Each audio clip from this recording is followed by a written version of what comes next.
Hello everyone and welcome to today's video where we're going to review Spoil Alert on Peacock. For some reason I get tongue twisted with saying that.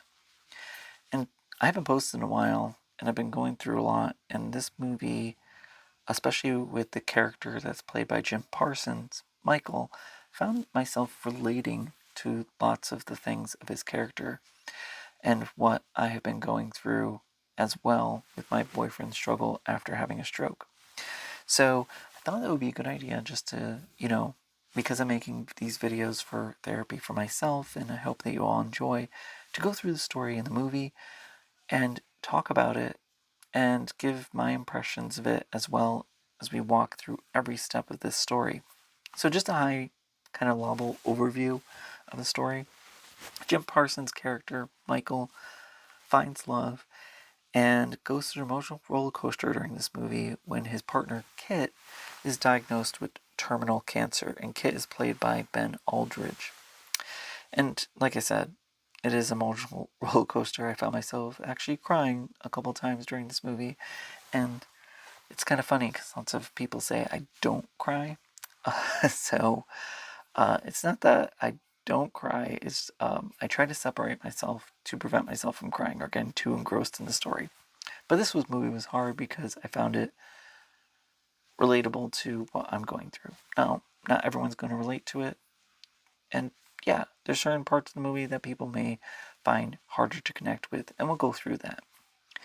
But we're going to start with Jim Parsons in this movie, who does an excellent job of being this character that is going through this emotional roller coaster, like we talked about with Kit, and you get to see his love and how much he cares about Kit and how much he's willing to go through with him. And much like The Last of Us episode 3, a lot of people talked about the story, how it illustrated that love is not perfect. It gets messy. And I think this movie does that as well.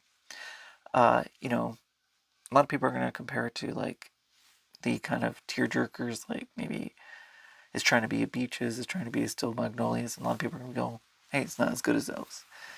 And I think that this movie stands on its own. It's hard to compare, but there are a few elements that are a little similar. But like I said, we're going to get into it. So Jim Parsons' character works at TV Guide, and I would say that he loves his career, but he's not loving the path of his career. His boss doesn't really get him. He wants to write these articles, and he has these very good suggestions, but his boss is like, can't you write something about Fear Factor? Uh, and throughout this, in the beginning of the movie, I get the sense that, Michael is operating with his career, and really doesn't have a place right now for love in his life. And you'll find out in the movie why that is. And his friend or coworker advises Michael, let's go out to the club, and, you know, Michael's not like really into that. He's like, I'm not really sure. And he's like, come on, let's just go. Uh, and he does go. And he sees Kit there, played by Ben Aldridge, as we indicated. And he is handsome, Kit. Michael can't keep his eyes off of him. And Kit comes over to Michael, starts talking to him. And Kit's friend sees Kit and Michael talking and goes over and introduces herself and says, hey, Michael, you're Kit's type. And he was like, oh, am I? Yeah, he's really into nerdy guys. And Michael's like, I'm not sure if that's a compliment. And it isn't love at first sight. I don't think, at least on Kit's side, right? I mean, Kit is intrigued. I think that the relationship of Kit and Michael, and I think this may be intentional throughout the movie, is that you kind of understand why Michael's kind of hesitant. Like, he confesses to Kit, like, you're really handsome. I'm afraid of getting hurt. And Kit, Ben Aldridge, does a good job of kind of playing that distance a little bit to add to that tension of like, yeah, I can see why Michael feels this way. because all the power in regards to this, and the love is coming from Michael, and Michael's being very vulnerable. Kit's a photographer. He has this career as well going for him. And like I said, you feel this pull from Kit, like a give and take a little bit. I mean, what's interesting and nice is that the first time they are intimate, they go to Kit's place, and he has this, unusual roommate who is, kind of distant, and I forget the word that they use to describe her. But she seems friendly enough. I mean, there's another guy, as her roommate, bringing a guy here who she doesn't even really know, and I can understand feeling uncomfortable with that. But as Kit and Michael, are in Kit's bedroom, Michael opens up to him, and reveals, like, he was heavier as a kid, and he feels very uncomfortable with his body. If you know that, for example, people have lost lots of weight, there could be, different things that they feel uncomfortable with. Like, let's say their skin, they may feel uncomfortable with because, it's more loose or something like that. And, or trauma, even if there is nothing that someone could visibly see, it's just like, hey, when I was heavier, take off my shirt was something very difficult for me. And in that scene, Kit is very sensitive with Michael, and Kit's all in shape and everything, and compliments Michael on his legs and stuff, which I thought was, like, nice to see. Like, there's something that Kit desires, from Michael, and sees him as being attractive. Michael shares also, like, he's had lots of trauma, and I think it's interesting because the trauma kind of builds up a little more things of going in depth with Michael. That he lost both his parents, both at different times. And there's a scene where Kit wants to go to Michael's place, and Michael's really hesitant. And I was thinking, like, this is kind of being unusual for the movie. I mean, if I were Kit, I would be like, are you a serial killer or something? And especially nowadays, when you just probably had watched Dahmer on Netflix, I'll be like, okay, you don't want me to go to your place? Is there, like, dead body? And I would be hesitant too. I'll be like, maybe now you send me pictures of your place before we go there, because you're really standoffish about me going there. So eventually Michael agrees and says, you know what, you can come to my place. And he goes, Michael's about to open the door, and he's like, I am normal, just don't judge me. And he's like, Kit says, Michael, just open the door. And when he goes in his place, Michael has his apartment filled with Smurfs everywhere. It's in his living room, kitchen. There's a huge giant statue of Papa Smurf in the living room. And then he goes to his bedroom, and he has all these things on the wall. And he has this bed spread of Smurfs and everything. And Michael's embarrassed, and Kit's, like, not sure how to take it. Now, it kind of relates to me to when I met John. And he had, like, I forget what it was. It was a frozen blanket. And he has all the stuffed animals and all his characters and everything. And personally, it never really bothered me, I wanted John to feel comfortable with who he was. And I think that was something that really, I related to in this scene. Is, I know, even though for Michael, I have things that I'm not necessarily, like, I think we all have things that we're not necessarily comfortable with. Here's something thrown out there. And it kind of made me relate to when I first met John. When I met John, he had this little bag or purse, I would say, and he told me, he was like, hey, if you want to charge something, he took a little charger out. He goes, it's connected to the bag, so if you need to charge your phone. And I found it so cute and endearing, even though I'm not a person who has purses or things like that. But it reminded me of that when I saw this scene with, Michael, being vulnerable, and he was like, are you okay? And everything. And then Kit admits to Michael, that he likes Michael. And it was kind of a nice scene for that. As the movie progresses, we get to see that Kit has in his place during Christmas that he surprised Michael with a place in his closet with a little name tag that he's giving Michael an invite. And it's sort of the next step in their relationship, something of sharing without moving in, right? I thought was really sweet. And through this, you get to see, from the beginning of the movie, they hint. I mean, obviously, it's called spoiler alert. They hint that something bad is going to happen, and that Kit is really going to get sick.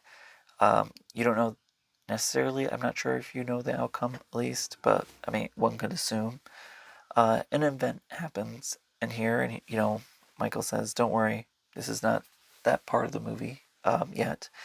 And Kit is sick and he's in the hospital, and that's where we're introduced to Sally Field's character, along with who she plays Kit's mother, and Marilyn, and also Kit's father. Now, what we discover is that Kit is not out to his parents, so he asks Michael to cover up everything, and Michael has to go into the apartment of Kit and hide everything, his movie collection. There's beaches there, which is kind of funny because, this movie's heart-wrenching like beaches. I forget if Steel Magnolias was there, but he's taking posters off the wall. He's unfortunately has to take down the name tag. And the roommate, Kit's roommate, I found it very touching where she was like, "I'm sorry," because she noticed that this is hard for Michael. And, this is something that Michael's going on the journey with Kit with, and he doesn't question it at all. He's just there to help him. Eventually, Kit's parents go to the apartment with Michael, and they find it suspicious that Michael is still there, right? What even adds to it is like when the parents say, "Oh, we're going to stay here," and Kit says, "Oh, okay, I'll get blankets for you," and then Michael goes, "Oh no, I'll go get them. I know where they are." And then the parents look at each other, and Sally goes, "What's going on? Like, he knows where your blankets are? Is there something not telling me?" He's like, "No, he's just a friend." And then eventually Kit confesses, "He's my boyfriend." And she was like, "Oh my gosh, why didn't you tell me?" And, it's nothing like the parents are not judging or anything like that. It's a very touching moment of just saying like, "Hey, we acknowledge, we're here for you. We're happy for you." And she goes, "Nice to meet you, Michael." So that was nice. We also get through the movie, like I said, that the relationship is not perfect. There's a moment where Michael suspects that Kit has cheated on him, or, there's potential of, Kit liking someone else, who is Sebastian, played by Antoni Porowski from Queer Eye. And he doesn't get much to do, Antoni, in this movie. So I'm not really sure if I can comment on his acting talents or anything like that. But his character is meant to give a moment to show Michael how much, or to show the audience how much Michael loves Kit. I would say Michael's love is truly special. As the movie progresses, we see Kit and Michael having a dinner party. And one of the guests toasts everybody. And it was one of my most interesting scenes, at least in the movie. There's many here, that the guest says, "Oh my gosh, you guys have been together for 17 years.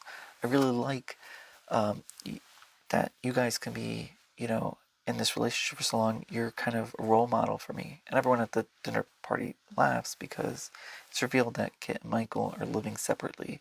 And through a montage, you see they're going to therapy and things like that. And again, like I said, this movie definitely illustrates that relationships are not perfect. Even with John and I, we've had our ups and downs. I feel like in this movie it keeps on illustrating, the power of Michael's love for Kit throughout all of this. Michael's not straying, even though they're separated. He's giving Kit the room that potentially he needs, and that maybe Michael needs too. And what's interesting when they move in together, I just want to throw something out there, is that, Michael had in the very beginning this Smurfs collection, and as they move in together, you got to see that the Smurfs collection still is not as thrown about the whole apartment that they have together as they moved in together, but it's a place on a shelf that's, well lit, and it's, a centerpiece. It has the focus of there. So it shows how they integrated their lives. But yes, they're having trouble. And I think that again, Jim Parsons does an amazing job of balancing this character without going too far. Where his character's not too needy. It's just showing that he cares and this love that he has for him. But he's willing also to, in that moment, with the separation, to also be there for himself as well, Michael. Now at the party, everyone's dancing, and Kit, steps away. Obviously, to Michael in the audience, not feeling well. I mean, Michael's very sensitive. Doesn't approach Kit to ask him what is wrong. Everyone leaves the party, and then, Kit is grabbing to grab his coat to leave, and then, falls forward a little bit in pain, and Michael says to Kit, what's wrong? Like, what's going on? Something's not right. And Kit goes, okay, don't worry about it. I have like a sharp pain. I feel like I have like a golf ball, on my backside, on my butt, or something like that. And, Michael was like, oh, okay. He goes, don't worry. I get it. I have an appointment. I'll let you know what's going on. And he leaves. And of course, this is bothering Michael, a lot. And for me, the part that hits here is, personally, is that my father had colon cancer. He made it through it, but it was quite a journey and years, and seeing him almost die from it was very difficult. So, seeing that warning sign there, I was just like, oh, I can relate to my boyfriend here, I can relate to my father. Oh, this is really hitting hard for me. So, I mean, at work, Michael is watching his phone, and he gets a text from Kit saying they found something, but more tests are necessary. Eventually, Michael gets the name from Kit of what he has, and Michael is told by Kit, don't look it up, please. Unfortunately, Michael can't resist, and I can understand, and the prognosis is not good, right? So Michael finds these doctors in the movie, and the way that the movie sets it up is that he goes to these two doctors and he's getting really, good news that, this is not as aggressive, it looks like we could do something for you. And then they go to this third doctor, and Michael describes her as like this model, very beautiful. He goes, he likes her a lot, until he hears what she says, and then he doesn't like her as much. And what the doctor says to Michael and Kit is that Kit has a very aggressive form of cancer, and it's spreading, and it's stage 4. In this scene, the way that the movie does it is that Michael, walks away into the bathroom that's in the office. You can hear him crying, and the doctor's sitting there. It's an uncomfortable scene. It makes me not envy her job at all, to be honest, to deliver that news. And you see Michael turn, concerned and wanting to be there. And I definitely understand that feeling from when John had his stroke. And unfortunately, my boyfriend also had cancer in the past before I met him. And I feel so terrible for the journey my boyfriend has been on, and that we've been down as a couple. But, seeing Michael's love for Kit in that moment is very touching. So like we talked about with Sally Field being in the movie, I was like, oh crap. Sally Field, very memorable scene in Steel Magnolias, very heart-wrenching of when her daughter Shelby dies, and she's after the funeral services with Weeza and all the other characters, Dolly Parton's characters and everyone, and she has a very emotional scene. And I'm thinking, oh my gosh, Sally Field is going to bring me down in this movie. I'm trying to not cry a lot. Eventually, Kit has to tell his family. Michael says, like, you need to tell your mom. You need to tell your dad. And they go to the house. They're having dinner and everything. And there's a scene where Kit starts to tell his family. And you see the first few sentences in telling, and then camera breaks out the window. You can see them in the dining room talking. and you have the narrator, Michael, right, say that it was the longest conversation that he has ever remember having, and it was the most difficult. And I'm kind of grateful in that moment that the movie took a step back from that. There's scenes in here where Michael's going through difficult things, and one of the things that he copes with is this vision of him being on this TV show as a kid, his chubby kid self, and it's a mechanism throughout the trauma of the movie that Michael reverts to in order to get through things. Now, I think that's in the beginning. It took me a while to get used to it, and I always felt like this is taking me out of the feeling of the movie. And I would say after a while, I did get used to it. And I'm not sure how audiences would react to it. It made more sense as the movie kind of closed. But there's a scene, after Kit tells his family, you don't see them directly crying. It's not until Michael's going to the bathroom, brushing his teeth, and he's walking in the hallway that he sees that there's a crack in the door, and you can see Sally Field's character, Marilyn, and her husband. She's sitting on the bed with him, and she's crying because obviously she's worried for her son. And Percy, watching, John's mom struggle when he had a stroke, and we're still going through the journey. It's heart-wrenching, and it's difficult, and it was a really touching scene. And just taking a little bit to take it in, because I don't want to cry on camera, but I definitely can relate to it. Thinking about mother and her child, watching them suffer, it's very difficult. And I was like, darn you, Sally Field. So as the movie progresses, Kit continues to get sicker, and we learn that the chemo's not working. In fact, the cancer has spread through his brain. And this is taking a toll on Michael as well. You get to see scenes of Kit struggling, throwing up, through the chemo.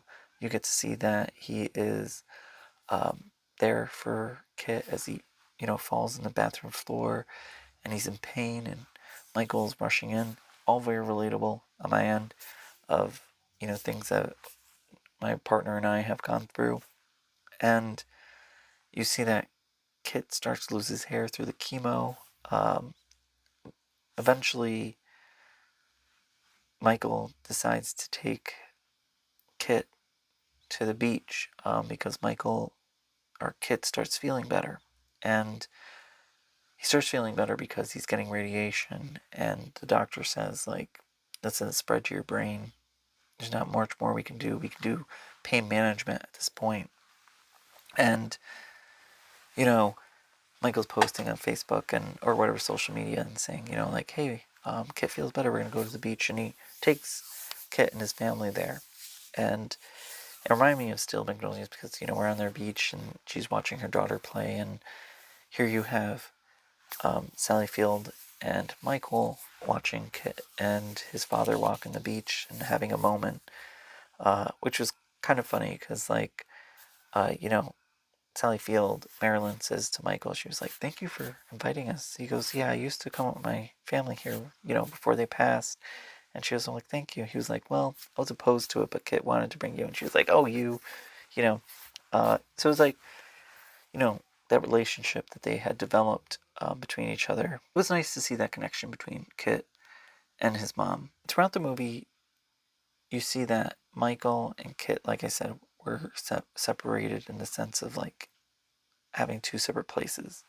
Michael brings Kit, back into his place when he starts the chemotherapy and all that, and is going through this and has him sleep in the one bedroom of the apartment that they have, or place that they have. And Michael had been sleeping on the couch.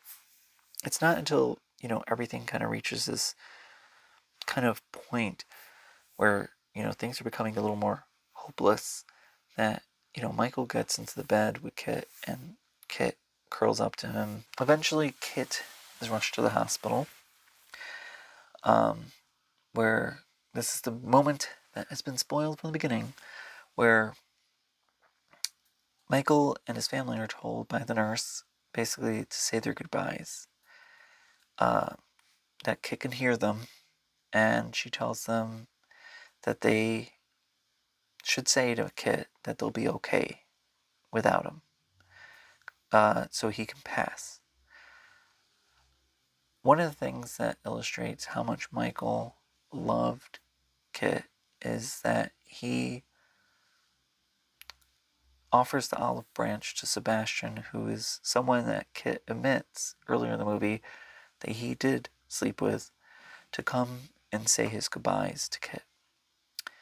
And Sebastian has that moment with Kit.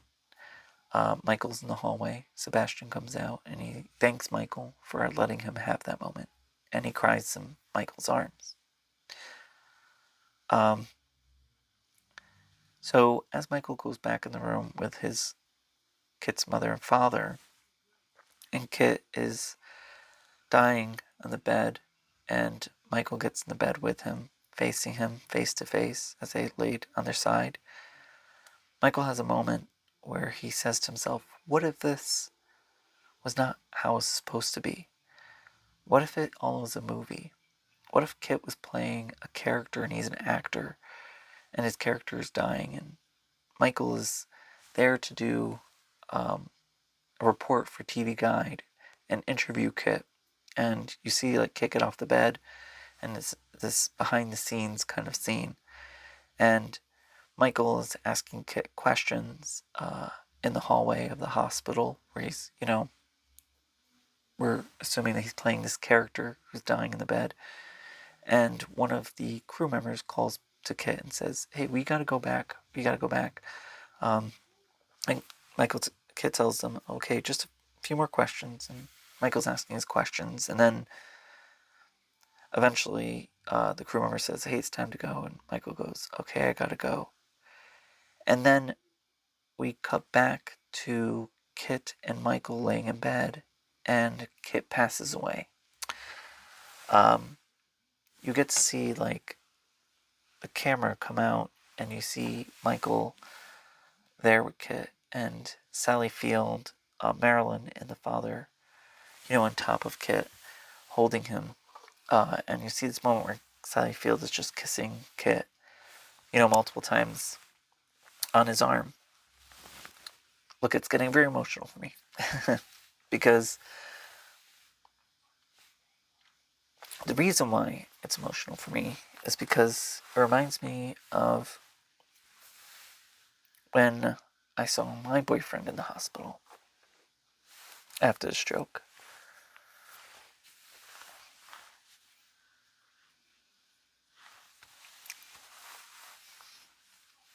And it was hard. Because there was not much we could do. At the time, we were told that he probably wouldn't make it. We were told about all the impairments that you have. So, seeing this scene was definitely very difficult. Crying in front of everybody. Oh my gosh. So it was really tough. And of course, Kit passes away. We cut to Michael giving a eulogy of, for Kit. And after that, we see Michael and Kit's mom, Marilyn, played by Sally Field, running. And they stop and they talk a little bit. And Marilyn says to Michael, like, that eulogy was very nice. Kit would have liked it. And Michael goes, well, he would have said it was too long. And she goes, yes, he would have. And then eventually the movie comes to a close and ends. This was a story that I could definitely relate to. So looking at the movie, it made about $1.2 million in theaters. I hope it does well on Peacock. If you've seen it, leave a comment. Let me know what you thought about my review and me talking about this. I wish I had more energy when I talked about it, and I did a better job, but I would say if you have the strength, you can check it out. If you don't like sad movies or things like that, I definitely can understand. Um, I felt like Michael's character was a lot like me in some areas, besides the Smurf collection and the writer, but I really related to him. It was hard, definitely to watch. It's not an easy movie, like I talked about.